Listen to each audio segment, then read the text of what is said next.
महाभारत का इतिहास अनंत है। उसमें जीवन के सारे रंग समाये हुए हैं। इसमें धर्म और अधर्म का युद्ध है, प्रेम और घृणा का संग्राम है और मनुष्य की कमजोरियों और महानताओं का गहरा चित्रण है। जब भी पांडवों की बात होती है तो वो केवल 5 भाइयों की कहानी नहीं होती, बल्कि ये धर्म, नीति, सत्य, बल, धैर्य और भक्ति की गाथा होती है। पांडवों का जीवन एक ऐसा अध्याय है जिसमें मनुष्य के जीवन की जटिलताओं का समावेश है। ये कथा हमें जीवन के हर मोड़ पर सही और गलत के बीच फर्क करना सिखाती है। हस्तिनापुर के महाराज विचित्रवीर्य की मृत्यु के बाद कुरु वंश में उत्तराधिकारी का संकट खड़ा हो गया। महारानी सत्यवती ने महर्षि वेदव्यास से आग्रह किया कि वे वंश को आगे बढ़ाने के लिए विचित्रवीर्य की पत्नियों के माध्यम से संतान उत्पन्न करें। इसी से धृतराष्ट्र और पांडु का जन्म हुआ। धृतराष्ट्र जन्म से अनदेखे, इसीलिए हस्तिनापुर का सिंहासन पांडु को सौंपा गया। पांडु वीर और पराक्रमी राजा थे। उन्होंने अपनी बहादुरी से कई राज्यों को जीत लिया। पांडु ने कुंती और माद्री से विवाह किया। पांडु के जीवन में सब कुछ अच्छा चल रहा था, लेकिन एक दिन जब वे वन में शिकार करने गए तो भूलवश एक ऋषि के शाप का शिकार हो गए। उस ऋषि ने शाप दिया कि यदि पांडु अपनी पत्नियों के साथ संबंध बनाएंगे तो तुरंत उनकी मृत्यु हो जाएगी। इस शाप से व्यथित होकर पांडु ने राजपाट छोड़ दिया और वन में तपस्या करने चले गए। कुंती के पास एक अद्भुत वरदान था।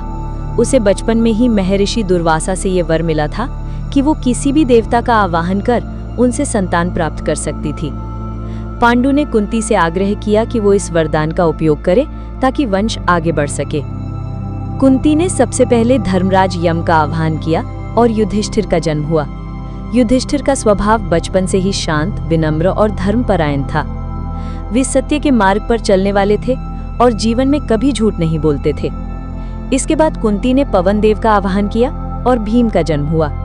भीम जन्म से ही अत्यंत बलशाली थे। उनकी शक्ति इतनी थी कि वे बचपन में ही हाथी को भी पछाड़ सकते थे। तीसरे पुत्र अर्जुन का जन्म इंद्रदेव से हुआ। अर्जुन को बचपन से ही धनुष बाण चलाने की अद्भुत प्रतिभा मिली। इंद्र के पुत्र होने के कारण वे युद्ध कला में निपुण थे।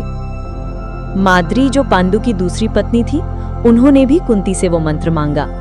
कुंती ने उदारता दिखाते हुए माद्री को वो मंत्र दे दिया। माद्री ने अश्विनी कुमारों का आवाहन किया और उनसे जुड़वा पुत्र नकुल और सहदेव प्राप्त हुए।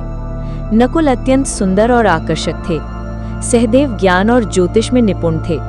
इस प्रकार पांडु के 5 पुत्रों का जन्म हुआ। पांडवों का बचपन वन में बीता। वे वहीं शिक्षा प्राप्त कर रहे थे, लेकिन पांडु की मृत्यु के बाद वे कुंती के साथ हस्तिनापुर लौट आए। हस्तिनापुर में उनका पालन पोषण उनके गुरु द्रोणाचार्य और भीष्म पितामह के संरक्षण में हुआ। वहीं कौरवों के साथ उनका विरोध भी प्रारंभ हो गया। दुर्योधन और शकुनी ने हमेशा पांडवों के प्रति द्वेष की भावना रखी। दुर्योधन को लगता था कि यदि पांडव रहेंगे तो उसे राजगद्दी कभी नहीं मिलेगी। कौरव और पांडव साथ साथ शिक्षा तो ग्रहण कर रहे थे, लेकिन उनके बीच प्रतिद्वंद्विता बढ़ती जा रही थी। भीम की शक्ति से कौरव भयभीत रहते थे। दुर्योधन ने भीम को मारने के लिए कई बार षड्यंत्र रचे। एक बार उसने भीम को विष देकर नदी में फेंक दिया, लेकिन भीम नागलोक में पहुंच गए, जहां उन्हें नागों ने सुधर्मा नामक अमृत पिला दिया। इससे उनका बल और बढ़ गया। अर्जुन ने गुरु द्रोणाचार्य से धनुर्विद्या की शिक्षा ली। वे द्रोण के सबसे प्रिय शिष्य बन गए। अर्जुन ने धनुष विद्या में इतनी महारत हासिल की कि उनका नाम दिग्दिगंत में फैल गया। नकुल और सहदेव ने भी अपनी कला में निपुणता प्राप्त की। नकुल घुड़सवारी और तलवारबाजी में माहिर थे और सहदेव को नीति, ज्योतिष और पशुपालन में महारत हासिल थी। एक बार गुरु द्रोण ने अपने शिष्यों की परीक्षा ली। उन्होंने एक कृत्रिम चिड़िया बनाई और सभी से कहा कि वे उसका निशाना साधें। जब बारी अर्जुन की आई तो द्रोण ने पूछा कि उसे क्या दिख रहा है।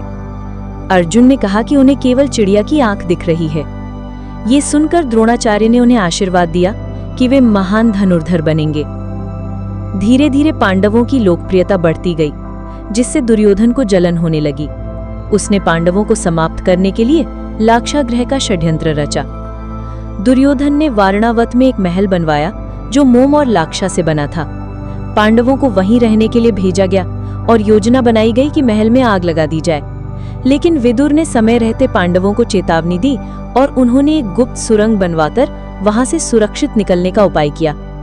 पांडव रात के अंधकार में सुरंग के रास्ते निकल गए और जंगलों में चले गए। इसके बाद वे एक ब्राह्मण परिवार के रूप में जीवन बिताने लगे। जंगल में रहते हुए उन्होंने अनेक दुष्टों का संहार किया। एक बार एक राक्षस बकासुर ने एक नगर के लोगों को तंग कर रखा था। भीम ने उस राक्षस का वध कर और जनता को मुक्त कराया। इसी तरह एक अन्य स्थान पर उन्होंने हिडिंब नामक राक्षस का भी वध किया। हिडिंब की बहन हिडिंबा भीम से विवाह करना चाहती थी। भीम ने उससे विवाह किया और उनके पुत्र घटोत्कच का जन्म हुआ। घटोत्कच भी अपने पिता की तरह वीर और बलवान बना। एक दिन पांडव एक ब्राह्मण के वेश में राजा द्रौपद के यहाँ पहुंचे। वहां द्रौपदी का स्वयंवर आयोजित था। द्रौपदी अत्यंत रूपवती और विदुषी थी। स्वयंवर में एक कठिन परीक्षा रखी गई थी। एक घूर्णनशील यंत्र पर मछली की आकृति थी और नीचे रखे दर्पण में देखकर धनुष विद्या से उसे भेदना था। कौरवों, राजाओं और अन्य वीरों ने प्रयास किया, लेकिन कोई सफल नहीं हुआ। अंत में अर्जुन ने ब्राह्मण के वेश में ये कार्य संपन्न किया और द्रौपदी ने वरमाला उन्हें पहनाई। जब पांडव द्रौपदी को घर लाए तो माता कुंती ने अनजाने में कह दिया कि जो लाए हो उसे आपस में बांट लो। इस वाक्य को धर्म मानकर पांचों पांडवों ने द्रौपदी को अपनी पत्नी बनाया। ये घटना महाभारत में एक विशेष स्थान रखती है। इसके पीछे भी कारण था। पूर्व जन्म में द्रौपदी ने शिवजी से 5 वीर पतियों की कामना की थी। इसी कारण उसे 5 पतियों की प्राप्ति हुई। पांडवों को अब आधा राज्य मिला और उन्होंने इंद्रप्रस्थ नामक भव्य नगर की स्थापना की।